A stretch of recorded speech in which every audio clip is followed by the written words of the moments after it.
Hello guys, আজকে আপনাদের জন্য নিয়ে আসলাম চিকেন ব্রোস্ট রেসিপি। ঘরে যদি সুন্দর করে বানাতে পারি, রেস্টুরেন্টে যাওয়ার দরকার কি। তো আমি নিয়ে নিলাম কতগুলো মুরগির মাংস। এখানে আমি সামান্য ভিনেগার দিলাম। ভিনেগার দেওয়ার পরে এবার আমি দিব সয়া সস।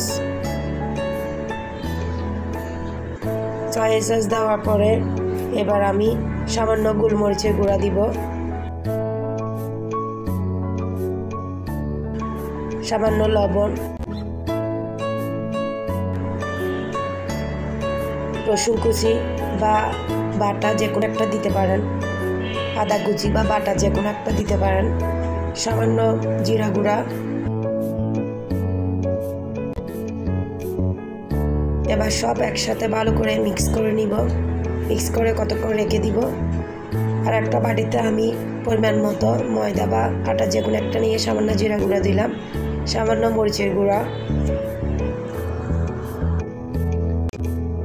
লবণ, সামান্য গোলমরিচের গুঁড়া,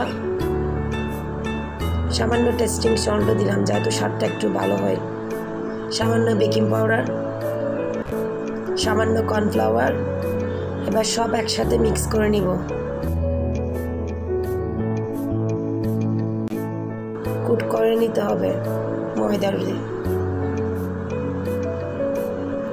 ভালো করে চেপে চেপে লাগাতে হবে।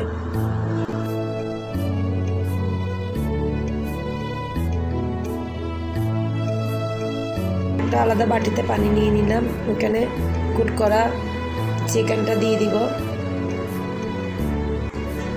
চিকেনটা দিয়ে দেওয়ার পরে একটু উল্টে পাল্টিয়ে নিতে হবে।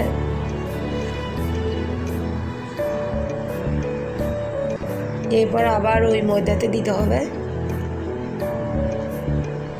ময়দাতে দেওয়ার পরে আর একটু ভালো করে কুট করে নিতে হবে।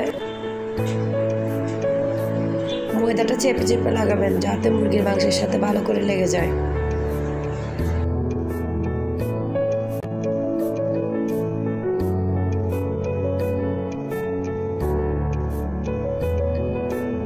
তেলে ফ্রাই করে নিতে হবে।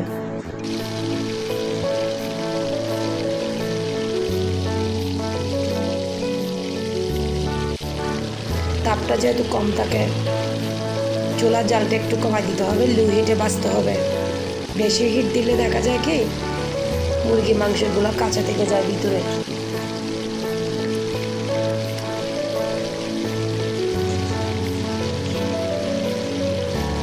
তো আমি এবার এক এক করে সবগুলা ফ্রাই করে নেব।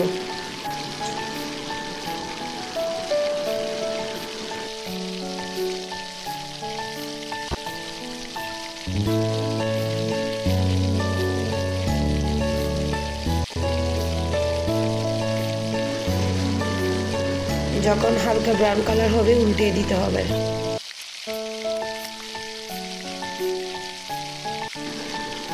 এখন অনেকে বলবেন, আপু আপনি বেকিং পাউডার দিলেন কেন?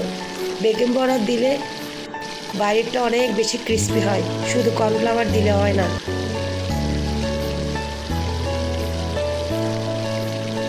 দেখেন আমার ব্রোস্ট চিকেনগুলো কমপ্লিট হয়ে গেছে। আমার রেসিপিগুলো যদি ভালো লাগে শেয়ার করে ফলো দিয়ে আমার পেজের সাথে থাকবেন।